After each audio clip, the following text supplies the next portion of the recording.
Hello friends, मैं सोनिया स्वागत करती हूँ आपका अपने YouTube channel SL magic tricks में। राधे राधे, जय श्री कृष्णा। आप सब कैसे हैं? आई होप आप सब अच्छे होंगे और अपने एग्जाम की तैयारी अच्छे से कर रहे होंगे।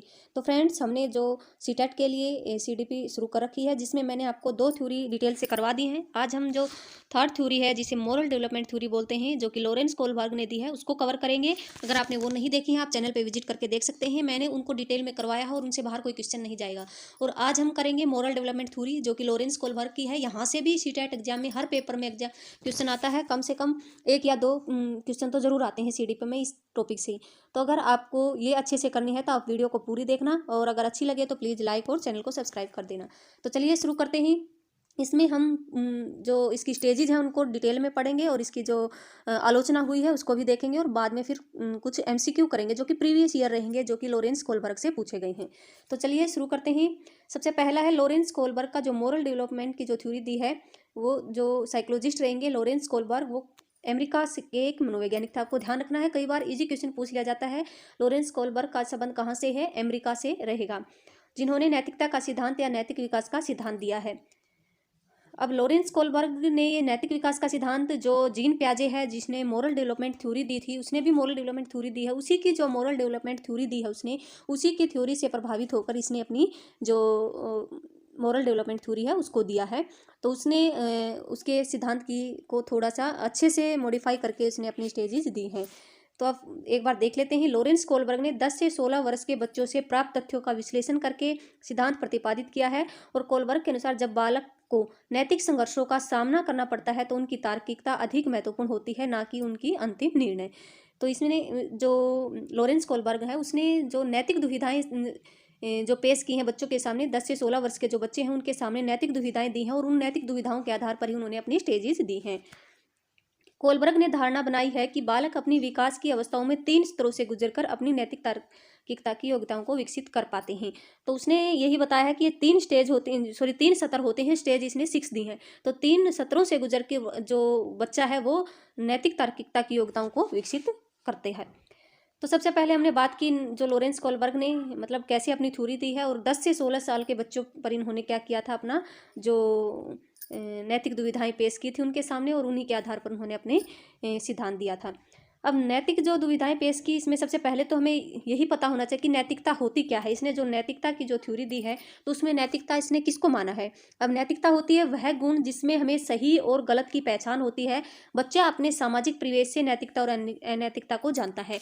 जब बच्चा छोटा होता है तो उसको सही गलत की समझ नहीं होती। वह धीरे धीरे समाज से या अपने परिवार से, अपने पास पड़ोस से, अपने विद्यालय से क्या सीखता है? सही और गलत सीखता है, जिससे कि वह नैतिकता का पाठ पढ़ता है।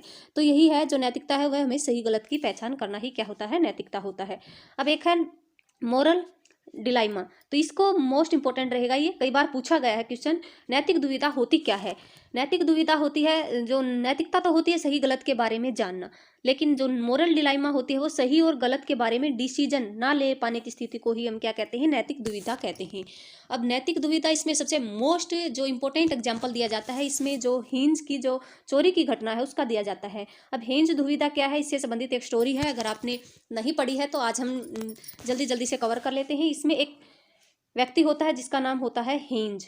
क्या होता है? जिसका नाम हेंज होता है, और उसकी मैं आपको वैसे बता देती हूँ। उसकी वाइफ होती है, उसकी वाइफ को एक गंभीर बीमारी होती है, जिससे कि वो उसकी जो वाइफ है वो मरने वाली होती है, और वह सब उसका इलाज करा लेता है, लेकिन उसको कुछ नहीं। फिर उसने किसी से उसे पता चलता है कि अभी अभी एक दवाई की खोज हुई जिससे उसकी पत्नी बच सकती है, और वह दवाई सिर्फ एक ही व्यक्ति के पास थी, और एक ही व्यक्ति के पास थी। उसने जो तुरंत अभी अभी उस दवाई को मतलब खोज की थी, वो साइंटिस्ट था जिसने उस दवाई की खोज की थी। फिलहाल ही उसके ऊपर उसका बहुत सारा खर्चा हुआ था, बहुत सारे पैसे लगे थे। वह उसके पास जाता है पैसे लेकर, और बोलता है कि मुझे आप ये दवा दे दीजिए, लेकिन वो मना कर देता है। बोलता है कि मैं इतने कम पैसों में यह दवा आपको नहीं दे सकता। हेंज को बोलता है मैं इतने कम पैसों में आपको ये दवा नहीं दे सकता, क्योंकि इसमें मेरी बहुत ज़्यादा इन्वेस्टमेंट लगी है, मेरी बहुत सारी मेहनत लगी है। लेकिन हेंज बेचारा क्या करता है, उसके पास इतने सारे पैसे नहीं थे। अगर उसने मना कर दिया तो वो उसके ऊपर दबाव भी नहीं डाल सकता। फिर वह सोचता है कि अब क्या किया जाए। फिर वो उसने उस टाइम पर उसको क्या वो दवा नहीं दी है। फिर वो दोबारा से रात में जाकर उस जो शॉपकीपर है, जो साइंटिस्ट था, उससे वो दवा चुरा लेता है। तो इसमें यही पूछा गया है कि लॉरेंस कोलबर्ग ने ये एग्जाम्पल देकर यही पूछा है कि क्या उसने हेंज ने जो चोरी की, वो चोरी की वो क्या सही थी तो ये प्रयोगशाला में घुस गया। क्या हेंज अपनी पति की दवा चुराने के लिए प्रयोगशाला में घुस जाना चाहिए था? क्यों? अगर घुस जाना चाहिए था क्यों और क्यों नहीं? तो अगर वैसे देखा जाए तो चोरी करना गलत है और उसमें पनिशमेंट मिलती है। तो लेकिन अगर उसकी स्थिति को देखा जाए तो वो सही भी है, क्योंकि उसकी पत्नी मरने वाली है, किसी की जान से ऊपर कुछ भी नहीं है। तो आप कमेंट बॉक्स में कमेंट करके बताइए कि क्या ये हेंज ने सही किया या गलत किया, और गलत किया तो क्यों किया। तो यही जो एग्जाम्पल है, ये बार बार ये फेमस एग्जाम्पल दिया जाता है बार बार, और ये जो स्टोरी है आपको पता होनी चाहिए। मैं आपको टेलीग्राम चैनल पर शेयर कर दूंगी, आप पढ़ लेना PDF एक बार। तो ये नैतिक दुविधा यही है जिसमें जो इंसान है या बच्चा है यह डिसीजन नहीं ले पाता कि ये सही है या गलत है। तो जो हेंज ने चोरी की, वो यह डिसीजन नहीं ले पा रहा था कि मुझे चोरी करनी चाहिए या नहीं करनी चाहिए। अगर वह चोरी नहीं करता तो उसकी पत्नी मर जाती, अगर वह चोरी करता तो क्या हो जाता, पुलिस पकड़ के ले जाती उसको। तो ये क्या थी, ये उसके लिए मोरल डिलाइमा थी। तो आई होप आपको क्लियर हो गया होगा जो मोरल डिलाइमा क्या होता है। तो हिंज अगर चोरी करेगा तो पुलिस पकड़ लेगी, और नहीं करेगा तो उसकी बीवी मर जाएगी। और इसी में एक फेमस एग्जांपल भी दिया जाता है कि नाव में पत्नी और उसकी किसी भी व्यक्ति की एक पत्नी और माँ बैठी है, लेकिन नाव डूबने लगती है, तो व्यक्ति किसको बचाए? सबसे पहले वो दोनों से बहुत प्यार करता है। तो इसमें भी जो व्यक्ति है वो दुविधा में फंस जाता है। तो इस तरह से अगर डिसीजन नहीं ले पाता है व्यक्ति, तो वो क्या होते हैं, नैतिक दुविधा में होता है। आई होप ये दोनों चीज़ें क्लियर हो गई होंगी आपको, मोरलिटी और मोरल डिलाइमा। तो यहाँ से क्वेश्चन कई बार आते हैं, आप वैसे भी पूछ लिया जाता है। अब बात है नैतिक तर्कणा की, मोरल रीजनिंग। अब ये मोरल रीजनिंग के बारे में भी आपको पता होना चाहिए, यहाँ से भी क्वेश्चन बहुत बार आया है। अब ये मोरल रीजनिंग क्या होती है? सही और गलत के बारे में डिसीजन लेने में शामिल प्रक्रिया को नैतिक तर्कणा कहते हैं। सही और गलत में किसी को एक को चुनना। अगर हम सही और गलत में से किसी एक को चुन लेते हैं तो वो क्या हो जाती है, हमारी मोरल रीजनिंग हो जाती है। अपने तर्क लगाकर चुन लेते हैं कि मैंने ये इसको इसलिए यह चुना है। अब जैसे हेंज ने क्या किया, हेंज ने चोरी को चुना। चोरी को क्यों चुना? नहीं तो उसकी पत्नी मर जाती, पुलिस पकड़ के ले जाएगी तो कोई बात नहीं, उसको मुझे छोड़ देगी कुछ दिन बाद। तो इस तरह से उसने किसको चुना? उसने चोरी को चुना। तो इसलिए इसके लिए क्या थी, ये नैतिक तर्कणा थी।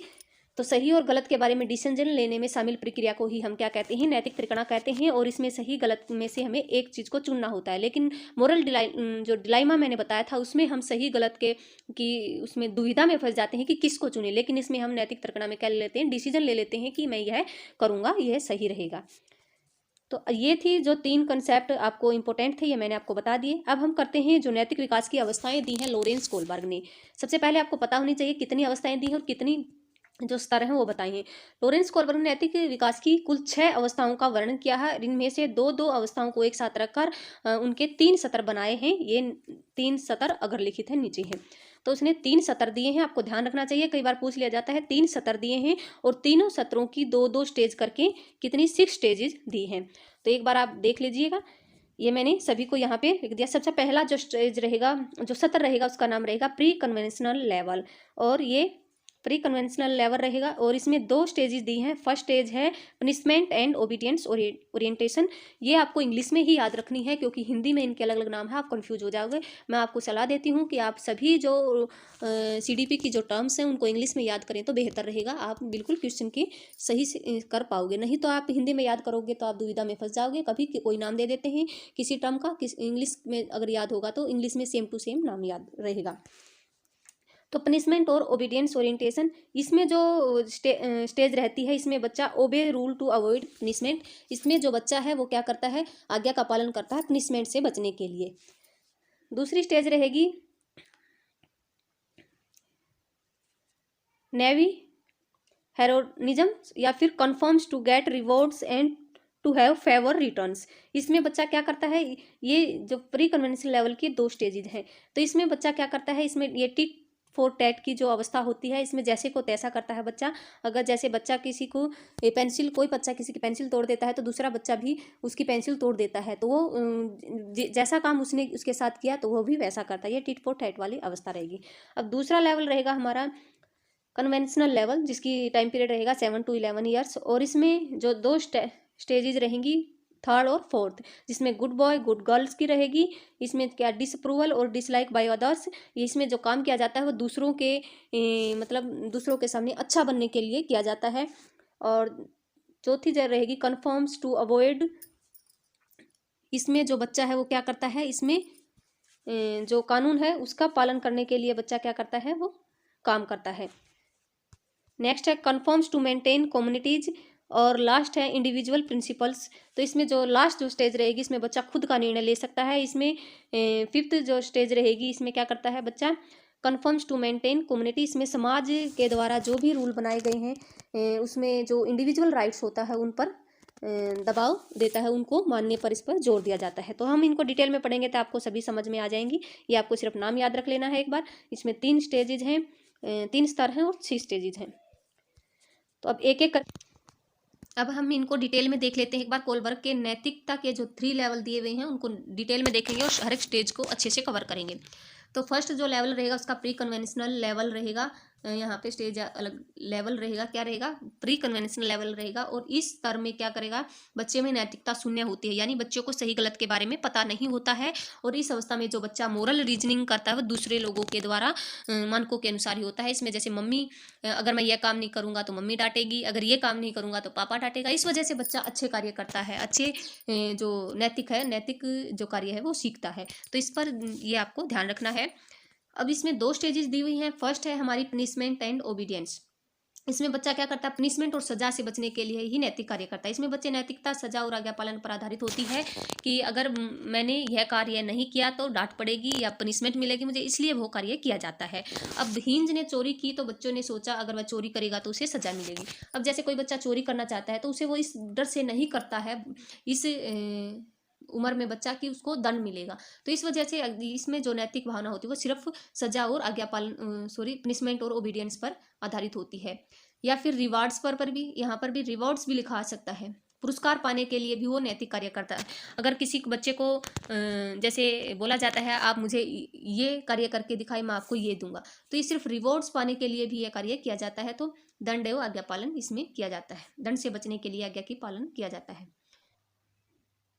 नेक्स्ट है हमारी साधन सापेक्षता या उन्मुखता। इस अवस्था को जैसे को तैसे भी कहा जाता है, क्योंकि इसमें जैसा व्यवहार कोई उसके साथ करेगा वैसा ही वह खुद करेगा। इस अवस्था में बच्चे, यह अवस्था टिट फॉर टैट के लिए जानी जाती है, क्योंकि इसमें जैसा बच्चा व्यवहार दूसरे के साथ करता है वैसा ही वह उसके साथ करता है। तो इसमें जैसा व्यवहार कोई दूसरे के उसके साथ करेगा वह खुद भी उसके साथ, दूसरे के साथ ऐसा ही व्यवहार करता है। जैसे एग्जाम्पल लें तो एक बच्चे ने दूसरे की पेंसिल तोड़ दी तो दूसरे बच्चे ने भी उसका पेन तोड़ दिया। तो इस तरह से क्या किया जाता है, इसमें हिसाब बराबर किया जाता है। अगर आपने बच्चों को देखा होगा, किसी घर में 2-3 बच्चे हैं तो अगर किसी ने किसी को चांटा लगा दिया तो दूसरा तुरंत उसको मारता है। तो ये क्या है, ये उस स्टेज में ये होना स्वाभाविक है। तो ये टिट फॉर टैट की अवस्था बोला जाता है। और इसमें जो लॉरेंस कोलबर्ग ने है इसमें बच्चे को बताया है कि इसमें बच्चा वैसा ही व्यवहार करता है दूसरा जैसा उसके साथ करता है। तो यहाँ पर दिखाया हुआ है, किसी बच्चे ने, अगर एक बच्चे ने किसी उसकी पेंसिल तोड़ दी तो दूसरे बच्चे ने उसका जो लंच बॉक्स है वो निकाल लिया और उसको खा लिया। तो इस तरह से उसको क्या किया जाता है, जैसा उसके साथ व्यवहार किया जाता है वह भी दूसरों के साथ वैसा ही करता है। नेक्स्ट जो लेवल रहेगा हमारा रूढ़िगत नैतिकता का स्तर, कन्वेंशनल लेवल रहेगा। 10 से 13 वर्ष तक इसकी उम्र रहेगी। पहला था 4 से 10 वर्ष तक का जो लेवल था फर्स्ट, दूसरा रहेगा 10 से 13 वर्ष तक का। इस अवस्था में बच्चा, अवस्था नहीं ये सत्र रहेगा यहाँ पे, इस सत्र में बच्चा दूसरे लोगों के मानकों को अपने अंदर समावेशित कर लेता है और उसी के अकॉर्डिंग सही गलत का निर्णय करता है। इसमें जो दूसरे लोगों ने जो रूल्स रेगुलेशन बना दिए हैं उनको अपने अंदर क्या कर लेता है, उनको मान लेता है और उसी के अकॉर्डिंग वह क्या करता है, सही और गलत का निर्णय करता है। और इसमें भी 2 स्टेजेस दी हैं। एक है अच्छा लड़का अच्छी लड़की बनने की उन्मुखता, good boy good girls stage जिसको बोला जाता है। इसमें जो बच्चा है वो अच्छा लड़का और अच्छी लड़की बनना चाहता है। कोई कार्य सिर्फ इसलिए करता है कि उसे सब बच्चे ऐसे बोले कि वह अच्छा है, वह गुड है। टीचर्स के सामने कार्य इसलिए करके लाता है कि टीचर्स मुझे बोले कि ये क्या है, अच्छी लड़की है। तो प्रशंसा पाने के लिए इसमें कोई कार्य किया जाता है। दूसरों के साथ भला बनकर अनुमोदित अर्जित करता है। गोल्डन रूल का विचार भी इस अवस्था में आता है।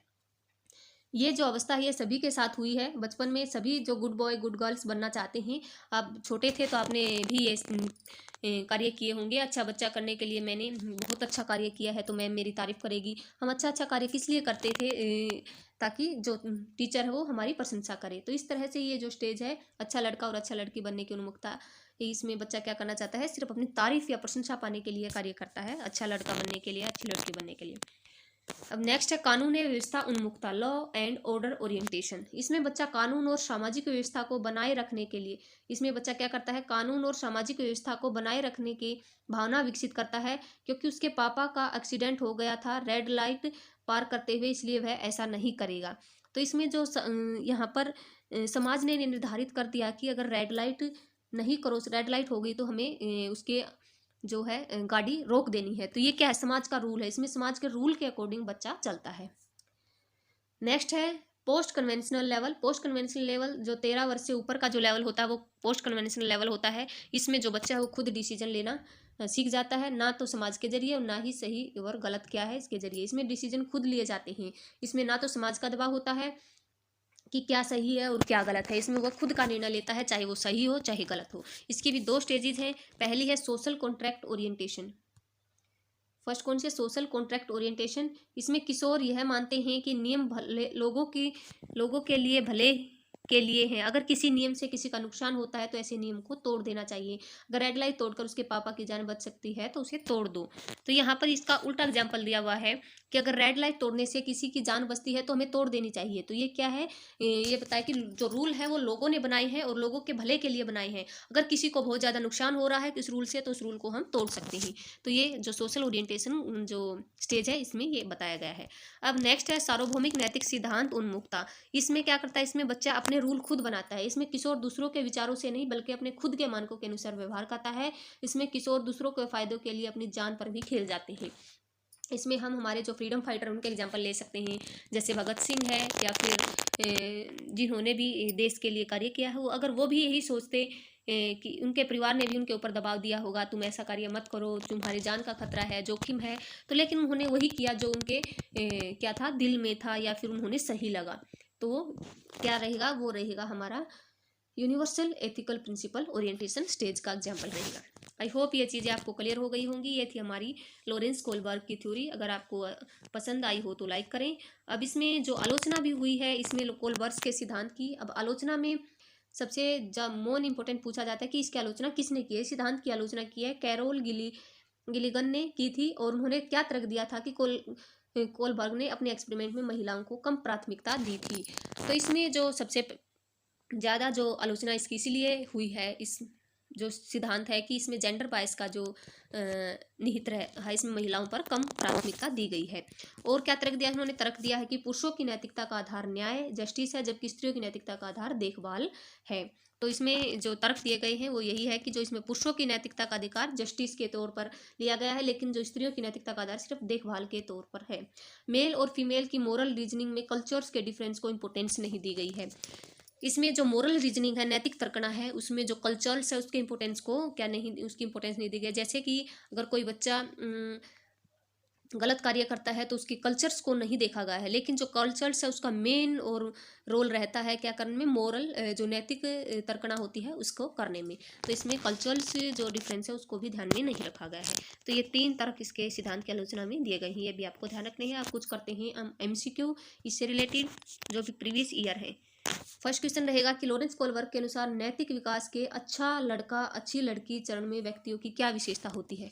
अभी मैंने ऊपर बताया था आपको, अच्छा लड़का अच्छी लड़की किस लिए बनना जाता है कि उसमें प्रशंसा या तारीफ पाने के लिए, दूसरों से प्रशंसा या तारीफ पाने के लिए इसमें क्या किया जाता है, अच्छा लड़का अच्छा लड़की बना जाता है। तो इसमें देखो, नियमों को निश्चित और निरपेक्ष के रूप में देखना गलत है।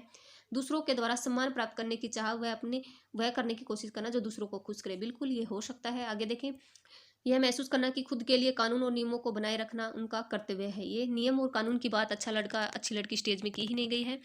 अमूर्त सार्वभौमिक सिद्धांतों में विश्वास करना जो कि सभी मानवता के लिए नहीं। तो इसमें जो बी हमारा राइट आंसर हो जाएगा। नेक्स्ट है, निशा अपना गृह कार्य पूरा करना सुनिश्चित करती है ताकि गृह कार्य पूरा न होने के कारण अध्यापिका द्वारा शर्मिंदा किए जाने से बच सके। लॉरेंस कोलबर्ग के नैतिक विकास के सिद्धांत के अनुसार इस तरह का तर्क डैश चरण को दर्शाता है। तो इसमें जो क्या क्या करती है, जो निशा है वो शर्म से बचने के लिए कार्य करे। किस लिए, शर्म से बचने के लिए। तो किसी चीज़ से बचने के लिए कोई कार्य किया जाता है, इसको म्यूचुअल ट्रांसफर बोला जाता है, या फिर इसको हम टिट फॉर टैट की अवस्था भी बोलते हैं कि किसी चीज़ से बचने के लिए वो कार्य किया जाता है। तो कौन से लेवल में आएगा, ये फर्स्ट लेवल में ही आ जाएगा हमारा। प्री कन्वीनियंस लेवल में 2 स्टेजेस दी हुई है। पहली पनिशमेंट एंड ओबीडियंस, दूसरी हमारी साधन सापेक्ष उन्मुखता जिसको बोला जाता है टिट फॉर टैट वाली। नेक्स्ट है, उम्मीद है चॉकलेट नहीं खाता जो कि अपने पिता मेहमानों के लिए लाए हैं, यह सोचकर कि अगर वह पकड़ा गया तो क्या होगा। तो कोलबर्ग के सिद्धांत के अनुसार उम्मीद नैतिक विकास के किस चरण में है। तो इसमें चॉकलेट किस लिए नहीं खाई जा रही, सजा से बचने के लिए। किस लिए, सजा से बचने के लिए। पहली स्टेज में ही है, सजा और आज्ञाकारिता, अभिविन्यास, पनिशमेंट और ओबीडियंस और रिटेंशन में बच्चा रहेगा। नेक्स्ट क्वेश्चन है, एक बच्चा तर्क देता है कि यदि कानून लोगों की जरूरतों को पूरा नहीं कर रहे हैं तो उनकी आपसी सहमति और लोकतांत्रिक प्रक्रियाओं के माध्यम से बदला जा सकता है। यह बच्चा कोलबर के नैतिक विकास की कौन सी अवस्था में है?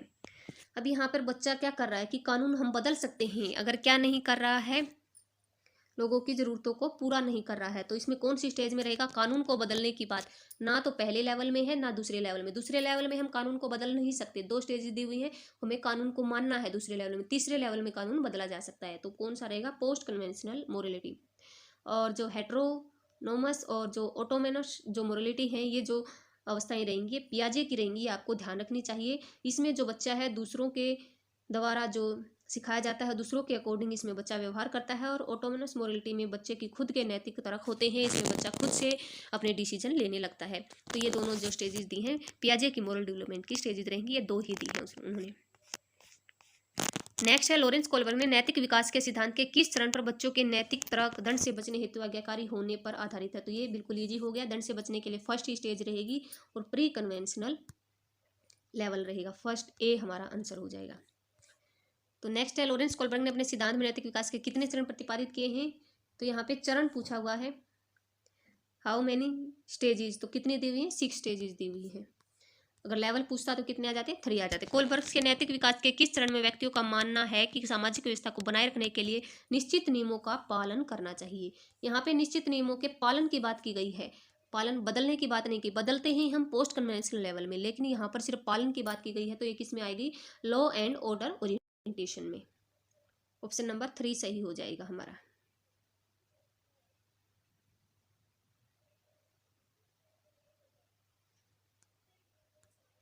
नेक्स्ट है, निम्न में से किसे लॉरेंस कोलबर्ग द्वारा वर्णित किया गया है? तो यहाँ पर किसने, लॉरेंस कोलबर्ग ने क्या दिया है? आत्म केंद्रित वॉक भी नहीं है, इगोसेंट्रिक ये पियाजे ने दी है।